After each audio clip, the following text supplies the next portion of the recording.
Hi there. I hope you are having a great week. Thanks for joining Sharing Global Views. Here's a space we meet, learn, and share thoughts, knowledge, and creative ideas with young professionals, experts, and great leaders around the globe. For sure, you'll be inspired. So far, we've shared many interesting topics, such as meeting Antarctica and protecting the ocean and environment, business innovation, the potential of sharing economy, clean energy, and good education, and so forth. If there's any topic that you are interested in and would like to discuss, please feel free to share with us through our social media platform. And a big welcome to you to join the community of Glaze. Tutu, how are you? And what's our topic today?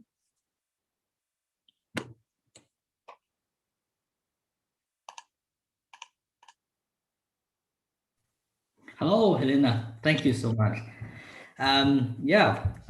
Again, now we welcome everyone come to this tea talk again. It meant to be kind of informal because everyone from the American area probably having their morning tea, Europeans having their lunch tea, and in China and in Asian countries and also in this zone, we see everyone probably just finished their dinner.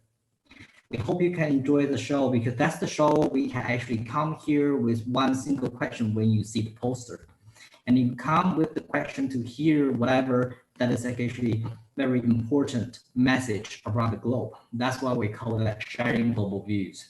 Now we're doing this sharing economy a speech for almost a year now. And very importantly, at this first speech of the second half year, we have some very, very interesting to come in, which we have briefly introduced.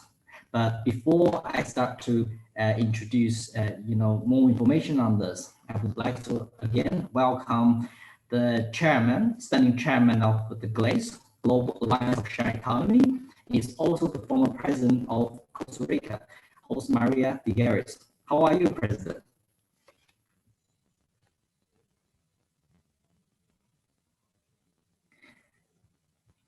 Hello, President. I'm sorry, I was on mute. Hello, T. Thank you so much for your very kind introduction, Elena.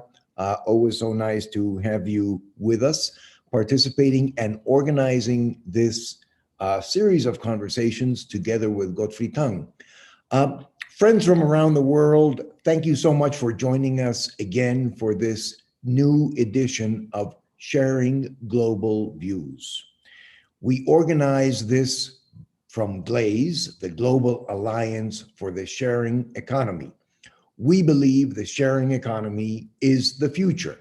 If we take into consideration on the one side that our planetary resources are limited, and on the other side, the growing needs of an ever-increasing population, we come to the conclusion that sharing amongst all of us is a good way forward, is a great economic and business opportunity, creating areas for entrepreneurs, new business models, and all kinds of new economic activities. GLAZE is a nonprofit, nonpartisan organization, and we welcome you to follow and join us on these series of conversations held at this time every other Wednesday. Today, we have a very special presentation. We're joined by Matti Baking, who is the China director of the very prestigious The Economist publication. We have always talked on this series of conversations about different business models and different opportunities that have to do with the sharing economy. 2 weeks ago, for example, we talked about new business models in sharing art, which is a fantastic way to renovate art in homes, in businesses, and in organizations, and to help artists that have been so hardly hit in this crisis at the same time. But today, we are a bit out of the box. Because with Matti, we are putting the spotlights on what is coming up over the horizon. After coronavirus, what is the 2021 and beyond outlook What does the world look like? What do our entrepreneurs face as risks in that global community? Matty is not only responsible for the Economist Corporate Network's China strategy, she is also responsible for the program that includes development and client services across China. She has extensive experience in public, private, and policy sectors, has worked in Europe, has worked in the Americas, and now, of course, in Asia, based in China. She is the executive director of the Fulbright Commission in the Netherlands. She has done a series of, she has entertained and conducted a lot of work in consulting, in advising, in nonprofits, both within China and Asia and outside. She is also an accomplished lawyer, has practiced law with many different global law firms. She is leading an initiative at the New York University Law School and the American Bar Association on China, on a China program. She has a BA in International Relations from Stanford University and a JD from Georgetown, both in the United States. So Matty, thank you so much for joining us and putting the spotlights on what the world can expect after coronavirus in 2021 and beyond.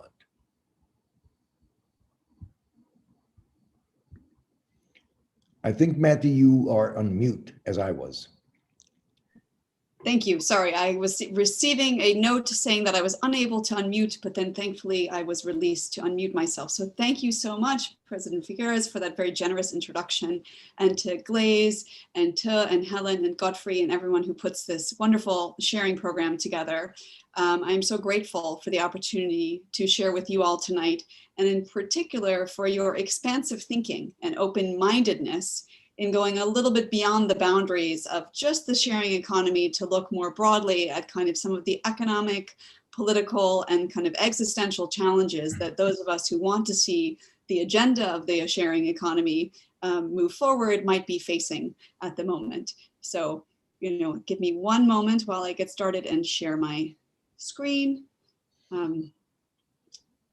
Sharing your screen is a great thought on a sharing economy conversation. Yes, it always somehow takes slightly longer than you think. Why is this not working? We have it now, we can see it. Okay, there we go. No, I just want it to full. There we go.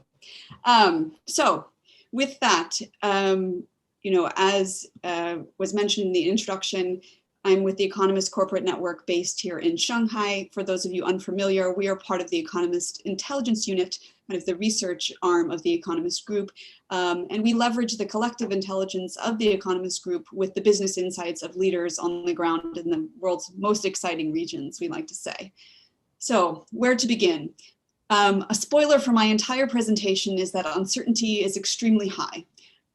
This chart is one of the most interesting ones to me. It is actually the World Uncertainty Index, which was created by economists at Stanford University.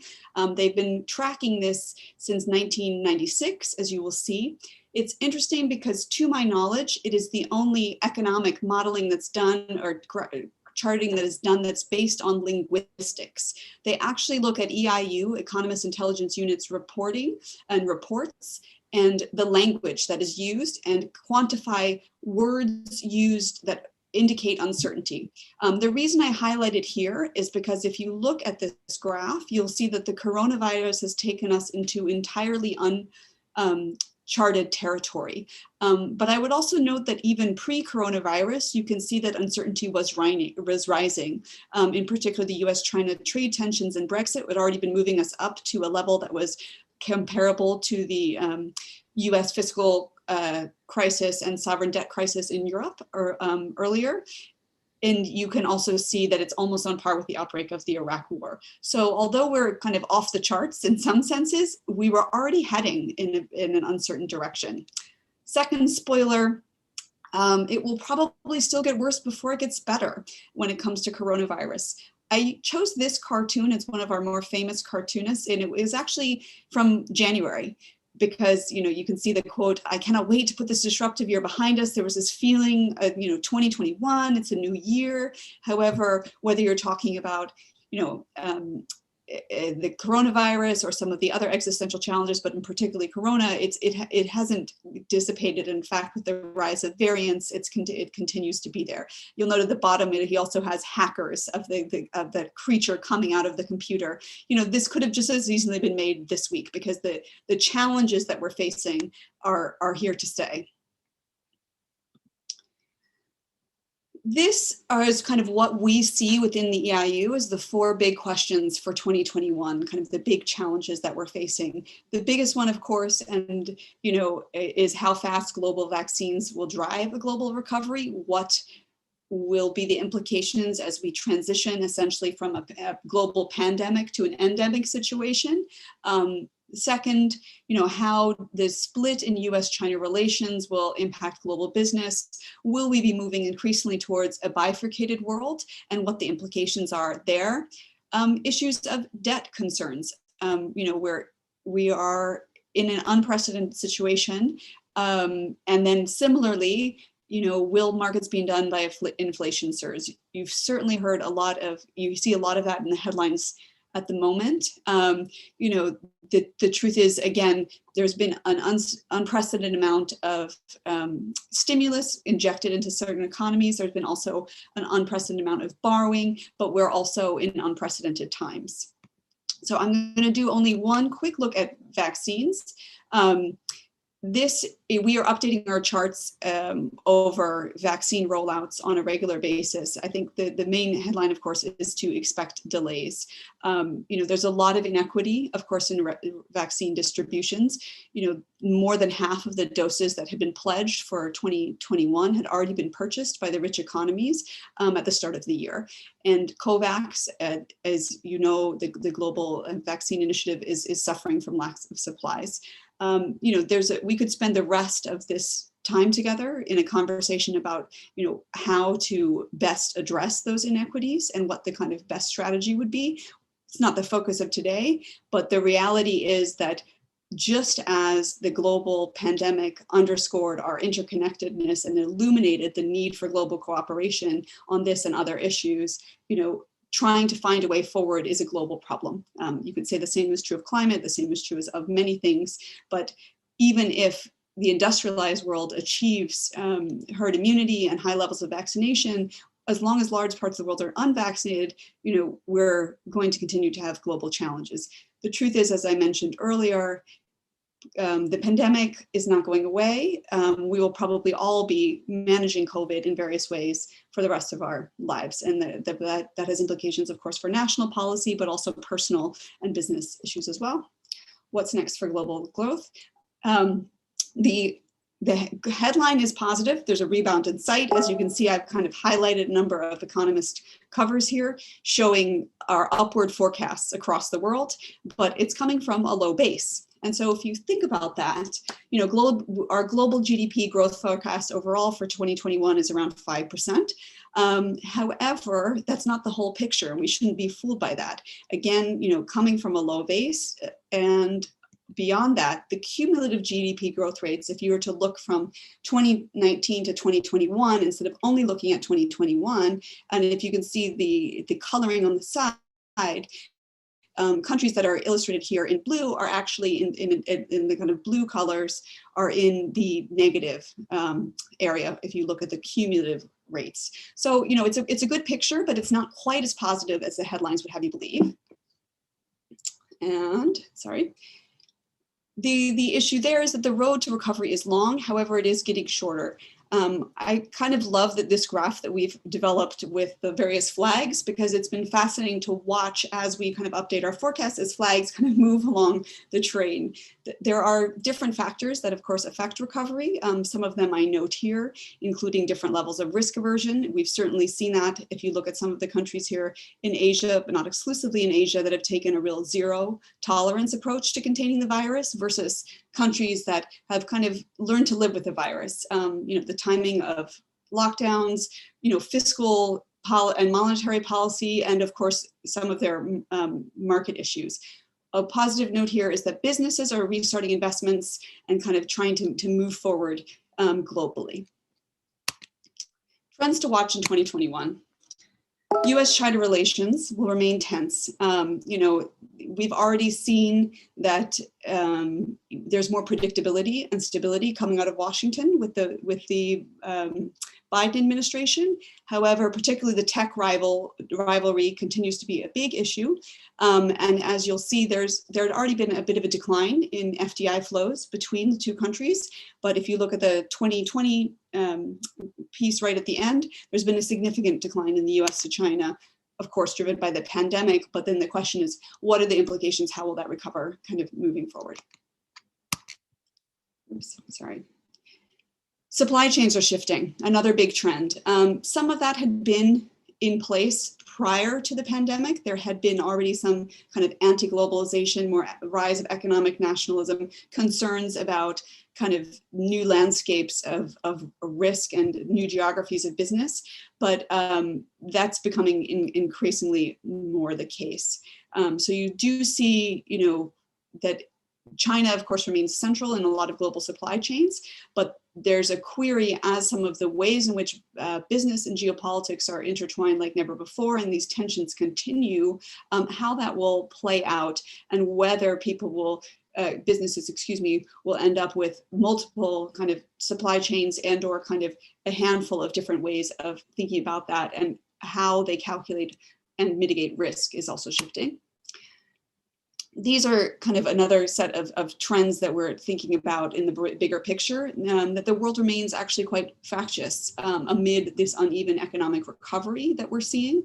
There are deep inequalities between countries, and then, the China-West tech divide, and some of the political challenges that we see. It's not just the US and China. I mean, I think if we were to ask anyone in Iran or Israel right now how they feel about, geopolitics, they would have unique answers, also in Latin America. However, I would say the positive piece of this is the seize the moment cover that we have there in the beginning, where there could be opportunities to rebuild better. And I think that's probably somewhere where your community can play a significant and consequential role. Policymakers. Billions in fiscal stimulus to the rescue. I think you've certainly seen that, particularly in the industrialized world, responding to the pandemic. I think it's important to note that the coronavirus crisis is quite different from the financial crisis in 2008 and 2009. And then, the fiscal stimulus packages that have been put through have been done so to maintain economies, not to boost them. And then, although, as I mentioned or alluded to in the beginning, there are high levels of public debt, it is not necessarily alarming, because the pandemic really called for an extraordinary response. I mean, extraordinary times really do call for extraordinary measures, which leads us to, where are we and what is the way out? The scale of government borrowing is completely unprecedented. If you look, at the chart here, the public debt to GDP ratios are rising incredibly fast. Central banks are really funding the stimulus, which of course has implications long-term. And the inflation has remained low, but has now been increasing and is a source of long-term concern.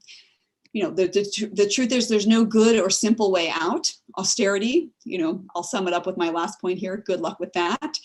Defaulting or restructuring debt, certainly something that we might see in poorer economies or emerging markets, but unlikely across the developed world.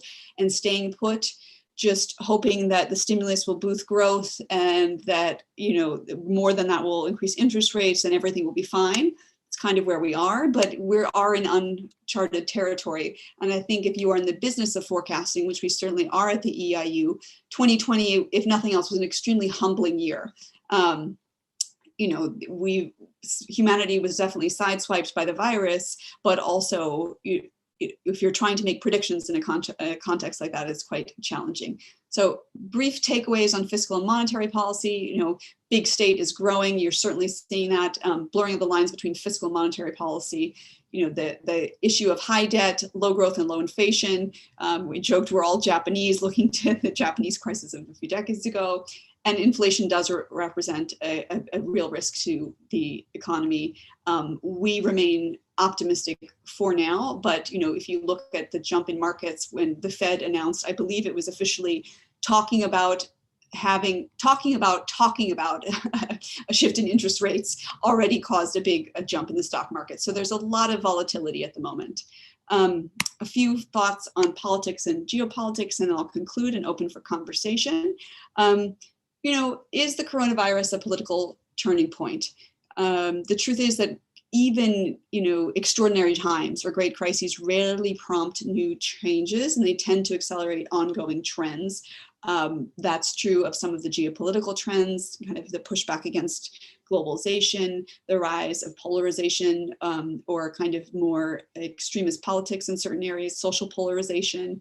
Will the restrictions on freedom prove permanent? It's hard to know. There's certainly been more government surveillance than any before. Our democracy index this year that we published with The Economist certainly noted that. And there's been a lot of volatility around scrutiny of governments after the pandemic from citizens and how they've handled it. At the same time, there are questions for how individuals might change their actions in their lives. So restrictions on freedom, on the one hand, might prove permanent because of government or policy choices, but there might also be changes to personal choices as well. Will business travel ever resume? These are certainly questions that we're exploring. Geopolitical fragmentation likely will continue to accelerate. China, of course, being the big question. I think the chart on the side shows the share of trade of various countries between the United States and China. Obviously, we're tipping towards Beijing. Does the coronavirus spell the end of globalization? We don't think so, but there is, as I note, new questions of resilience, of supply chain, of regionalization, of managing these tensions at a moment, again, when business is often increasingly caught in the crossfire, and that, power is, you could argue, shifting to Asia. Most Asian economies have fared fairly well during the pandemic. That's a huge statement. There's a lot of variation in between. But if you look at particularly the 2019 to 2021 comparative GDP rates in Asia versus the rest of the world, Asia is certainly ahead in terms of recovery. US-China tensions will continue and increase. It is not just about trade. It predated President Trump and is continuing under President Biden. I would like to be able to say that I think decoupling will not continue, but there's not really any indication that that is the case at the moment, that there are still back and forth measures on both sides, particularly around technology and to encourage their own view of things. Some final thoughts. Downside risks are high across the globe. Both political, military, and financial risks remain very real. You can see here that I've noted a few, potential military conflicts with China, interstate cyber attacks, Gulf tensions, financial challenges, coronavirus leads to sovereign debt defaults and financial contagion, or political. EU-EU trade war, US-China trade war, social unrest will continue to weigh heavily on post-coronavirus recovery. What will the future look like?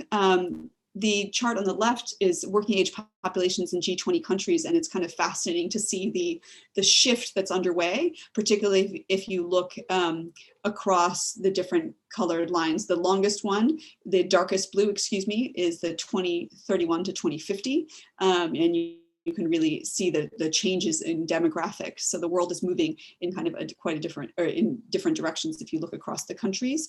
And then a global economic reshuffling is underway. We are forecasting that China will be the world's largest economy as of 2030. But if you look even at 2019 versus 2050, there's certainly a reshuffling.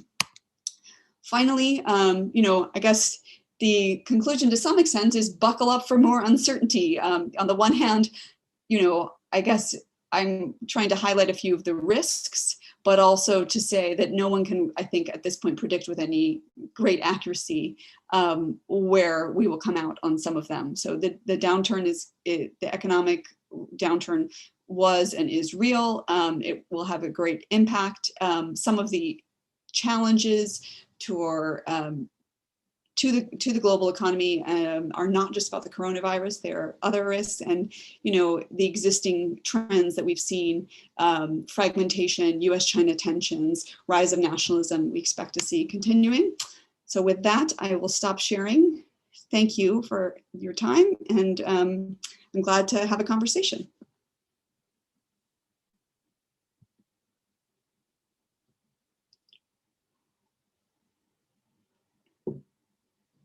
Oh, I think you're muted. Matthew, thank you so much for a most engaging conversation. I would say not only engaging, but rather sober, or sobering, if I may say so. The outlook, when you showed that cartoon at the beginning where we all wish 2020 was over and we were looking forward to a 2021 rosier picture, which is certainly not the impression that we take from your presentation, very much tells the tale of your concluding remarks of what we could be facing, as you say, buckle up for more uncertainty. Now, in terms of where we are now and the rollout of vaccination across the world, which, as you mentioned, is uneven, can we return to a normal? Will there be a normal in terms of global travel and business relations? It's an excellent question. It's one that we've been following closely. The reality is probably not anytime soon. It depends a little bit where you are. You're certainly seeing that in certain countries, certain regions, they're finding a way to encourage or allow travel safely with vaccine certifications. Opening, even I think Thailand just yesterday or the day before announced that if you're vaccinated, you can travel to Thailand. The challenge is, and I would recommend, it's just concluded, but it's a great series for anyone interested. We at The Economist did a podcast called The Jab. It's free and available anywhere you listen to podcasts, and it really walked through all of the various issues. I think there were about between 10 and 15 episodes. The last one was just on Monday, about issues around the vaccines and also what we can expect for the future of vaccines. But one of the issues one of the topics that was devoted to one episode was looking at how different countries handled their response to the pandemic, and then what that means moving forward. So, if you are a country like, I'm here in China, Australia, New Zealand, Singapore, a number of countries that took a zero tolerance approach to the virus are now in a difficult situation. So you could say, oh, they did very well in 2020, right? The economies mostly stayed open. They weren't made perhaps as hit as hard economically as some countries, particularly in Europe, that were, but they can't move. There is no herd immunity at all, of course, or there's no one who's had the virus. And then beyond that, if you take a zero tolerance, that means zero cases are acceptable. So in countries in Europe, in the Americas, where people have kind of become accustomed to living with COVID and are now aggressively pursuing vaccination as a means of controlling the virus, they're opening up their societies. People are able to travel and move. The truth is, I think for the zero tolerance countries, they're in a difficult spot of knowing how to resume engagement with the world, whereas other countries are taking an approach where they're really ready to see travel come back. I do think one thing that might be a more permanent change, and this is a personal view, is with platforms like this one, we've become a lot more accustomed to connecting with virtual meetings. It's, of course, a poor substitute for in-person conversations, and there will always be a need, I think, for business travel. But, if you look at the savings that were, made within budgets, business budgets, but then also the savings, in terms of our carbon imprint in April of last year, when kind of air traffic had ground to a halt. And this also demonstrates the scale of the problem. I think it was something like the global emissions rate dropped of carbon dropped by 4 to 7%, but it was still just a tiny fraction of what we actually need to achieve if we're going to achieve the goals of the Paris Accords. And that was a time when there were no airplanes in the sky, and there was such a big sacrifice, and yet the impact in terms of emissions was so small. So it does demonstrate the scale of the problem. Mm-hmm. Thank you.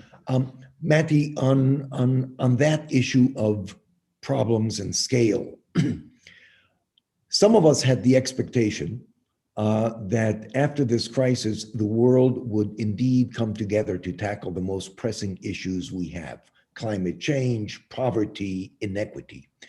As a matter of fact, the last most recent meeting of the G7 in some ways was also very inspiring with respect to previous G7 meetings, because we saw a willingness of the developed world to come together in terms of vaccines for the developing world, in terms of continuing the transition of the global economy to tackle climate change and other important issues. I kind of take from your presentation that you're not as optimistic that after this crisis, the world will come together to accelerate events, history, in tackling those challenges we face around the planet. Is that the correct impression that I take from your presentation? Well, yes and no. I'm an optimist by nature, and I never underestimate the power of kind of committed, citizens, countries to mobilize, corporations, and we're also in a world in which any one of those entities can be a leading actor, right? In terms of the new geographies of global business, the role of corporations has also really changed. The ways in which citizen advocacy is engaging, on a global scale, through platforms like this, through social media, there are movements that have grown up very, very quickly in short amounts of time and really shifted conversations. So I remain actually quite hopeful on climate. You could argue naively so. However, my goal was to highlight risks, and the risks are real. And in particular, when you mentioned the G7 and kind of the ways in which we are at a moment where we could see real leadership, to me, for example, would be coming together around some of these issues that you've raised, to sort of say, if we take anything out of this pandemic, and there is actually also quite an optimistic note about coming out of the pandemic. It's a real testament to human ingenuity, but also to the globalization of science, that so many vaccines were able to be developed so quickly and rolled out at such an incredible scale. I mean, it's actually entirely remarkable. Of course, the politics has crept in. Of course, the nation states and the protectionism have crept in, but the human part of it is remarkable. And I feel as though there's still possibility that on climate or on poverty alleviation, you could see similar action. The truth is, we don't have time to waste, as we all know. Everyone, I'm speaking to the choir, particularly with this group. You're already trying to move the agenda and be part of that positive change. So, my I guess feeling about that is that we all have a role to play. From whatever platform that we're in, within our own countries, and especially within our personal choices, and how we, help to not we're not anywhere through the pandemic, of course, yet in a global scale. But as we start to move towards what our new normal will be, whether it's we think twice before we travel for business, and we work within our own businesses, communities, to push forward on climate change.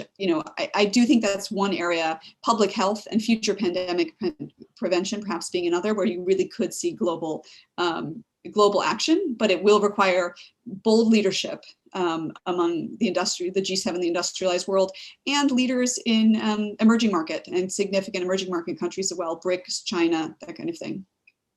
Thank you, Maddie. One more question, but before I go with another comment to Maddie, friends, I'd like to encourage your questions. Please send them into our LinkedIn page of Glaze, or please write them in the chat box of this Zoom platform.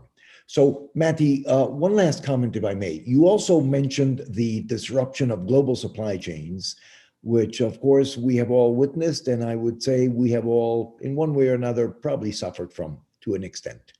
At the same time, there is a lot of talk, especially in the Americas, about the opportunities for developing nations of near shoring. bringing companies back closer to markets. And some development banks, IDB, for example, are making out of this a real opportunity for Latin American countries. At the same time, I saw on your slide that it was going to be very difficult to decouple from production in Asia in general. What are your thoughts on nearshoring? Yeah, it's something that I think I'm very curious to see how that will play out, is, you know, my cautious answer. I would recommend actually an EIU report that's free. It's available, that we did on kind of globalization or deglobalization, where we did some economic modeling around different pathways. You know, the decoupling more focused, of course, on US, China, but also looking if we end up with kind of more regionalization, this nearshoring approach, the costs to the near term and where we will end up. You know, the reality is, at least, and you know, I'd be curious if you, President Figueres, or anyone else in the call has heard otherwise. It seems as though this is all kind of a move with caution moment. Like, it doesn't seem to be happening with any great speed. It's a lot of conversation. You know, the bill that came through the US Congress with the 100-day, I believe, mandate. No corporation, no multinational corporation can move or really do anything within 100 days. So you have to wonder, you know, what's really going on there, and how much of this is part of a broader kind of geopolitical conversation, you know, among a number of players, of course. I realize I'm not kind of directly answering the question, but I also just feel as though we don't really have enough information to know, as corporations, you know, who are fundamentally going to be making the decisions about their supply chains, try to make their own determinations about risk resilience and how they locate their supply chains, how it'll shake out. I certainly think you will see some nearshoring, but I don't think we're going to see it completely, because I also, at the end of the day, feel as though globalization and our interconnectedness, and again, this is maybe my optimism, my personal optimism speaking here, is actually good for humanity. You know, that our connectedness is a good thing, and that, you know, if we revert to a world where we're kind of increasingly pulling apart, that presents its own set of challenges. Thank you, Matty. So we do have some questions in the chat box here, and Godfrey, I'm going to ask you to unmute first Marco Vinicio Ruiz and then Hector Villagran. They both have questions, and then Elena and T, we can go to those questions that are coming on the LinkedIn page as well. So Marco Vinicio, welcome. Please pose your question. Thank you very much, and good morning from San Jose. I enjoy very much your talk, Mati. I think we are going to a very difficult world. My question is, what do you think is going to happen with China's foreign direct investment in the world after 2021?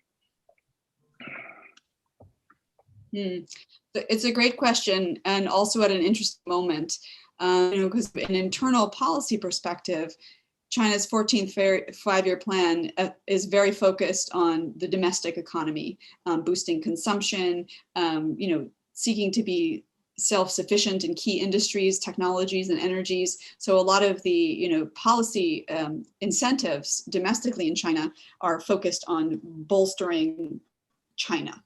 However, that does not mean that there's not plenty of capital in China investing abroad. And I don't think that that's going to dissipate either. You're certainly also seeing that, of course, Belt and Road Initiative. And the truth is that China was investing in a lot of infrastructure and other development projects well before it was called the Belt and Road Initiative, or it was, I think, first called the One Belt, One Road. It has various iterations. So I think you'll continue to see serious FDI flows out of China. There was a bit of a softening during obvious reason, but I don't think that that's going to be permanent. Thank you. Thank you, Marco Vinicio and Mati. Hector, you have a question? Thank you, President Jose Maria Figueres, for your hosting. Has been amazing. And Matty, I say hello to you from Beijing. I'm a professor at Beijing Language and Culture University. And I just want to, I hope you can expand as much as you can the concept that things will get worse before getting better? Because several leaders have been referring to this topic. And then there's something that I'm quite worried as a person that has been researching on previous pandemics. I ask you if you have any data about migration or increase of migration due to climate change or economic issues. That's my question. Thank you. Great. Thank you, Hector. Those are two excellent questions. I think the first one on it will get worse before it gets better is more reflective of the idea that I think we all had. You know, this is an outlook for 2021, that 2021 was a new year. It was getting better.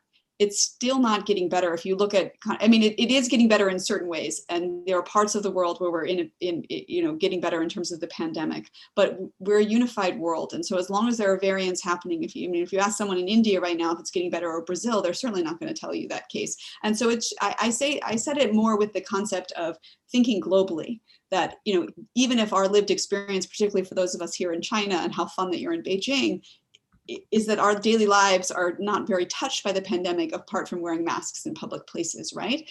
But that's not the reality globally. And because to try and actually solve what is a global crisis, we need to find, you know, we're going to have, the full picture needs to be considered. And on the increase in migration due to climate change and economic issues, it's a great point. And I forget where I saw it, whether it was our data or somewhere else, that we kind of have more displaced people who've been displaced for longer periods of time than kind of at any other point in history. And some of that, of course, was climate. Some of that was political or economic, you know, fleeing from violence, you know, in their home countries. But partially because of the pandemic, people have been staying put. And then, you know, that we have more displaced people than we've kind of ever had.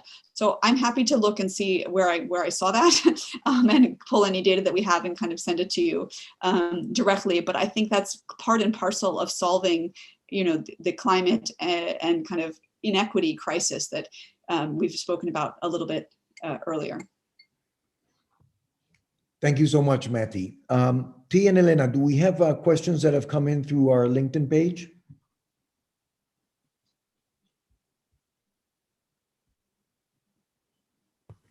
Yeah, here we go.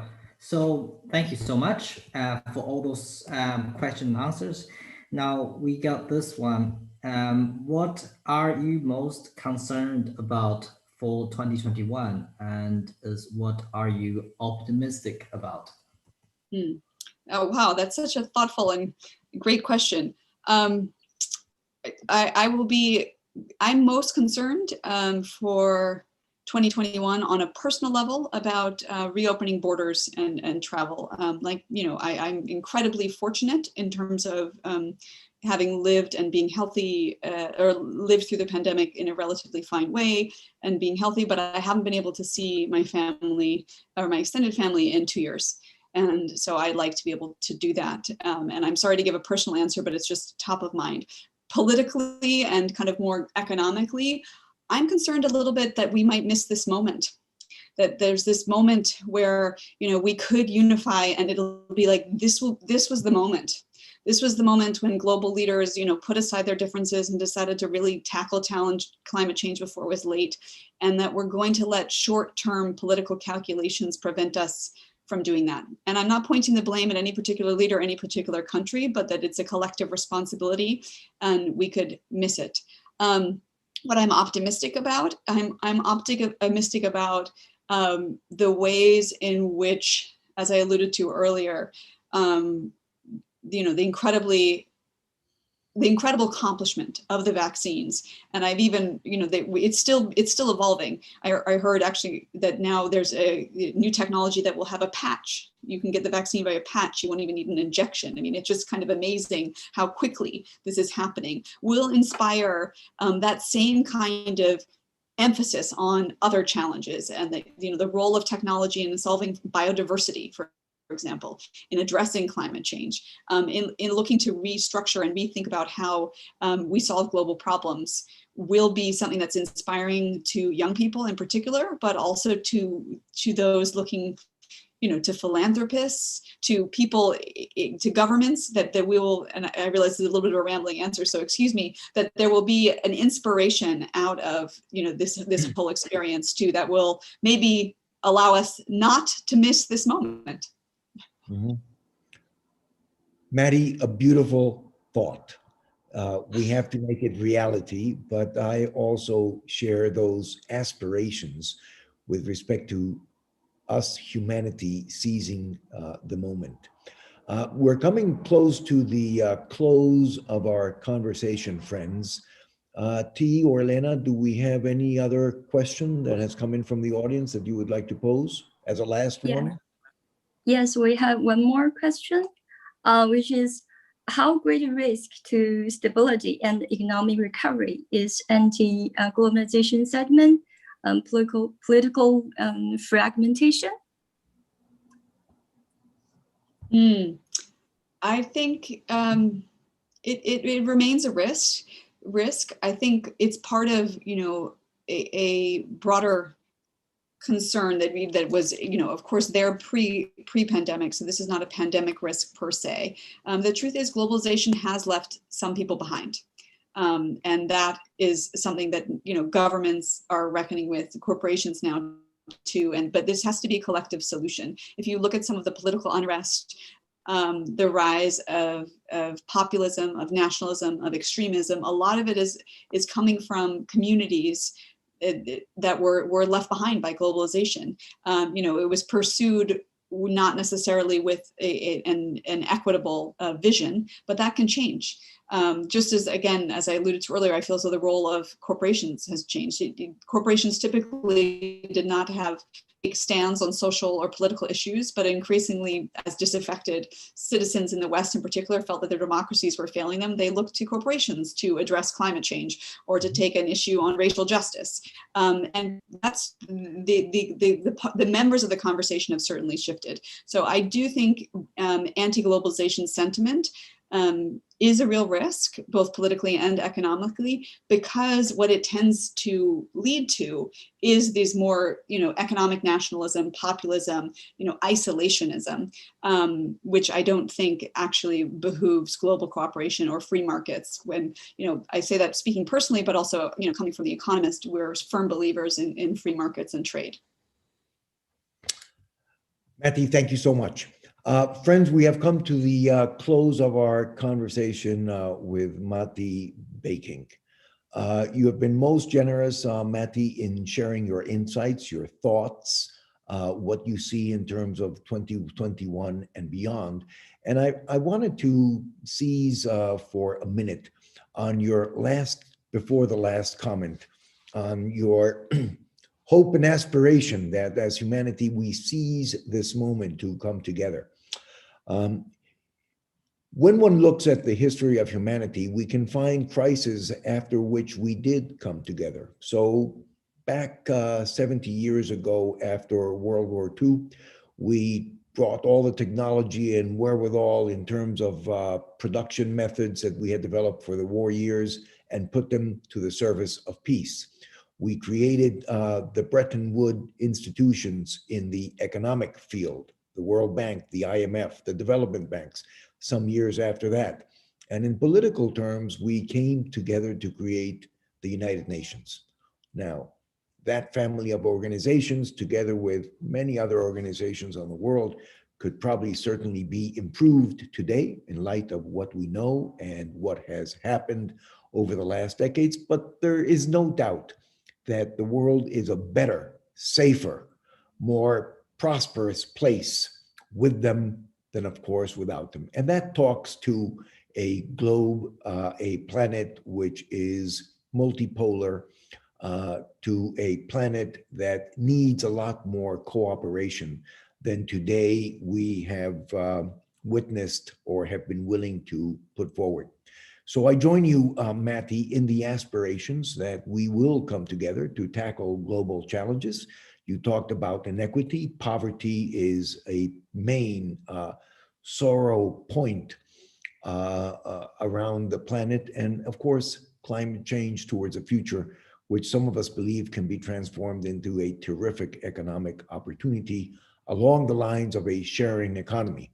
Let us hope, therefore, that we share a lot more, we demonstrate our empathy, we take the high road, and we all work for a much better planet with better living conditions for all on Earth. Matty, thank you so much. Friends, thank you so much for having joined us in this conversation of Sharing Global Views. And we will see you on Wednesday, the 7th of July, for another presentation of these conversations. Have a great one, great end of the week, and thank you again to all, especially to you, Matty. Muchísimas gracias. Bye-bye. Thank you so much. Thank you so much. Thank you, everyone. See you next time.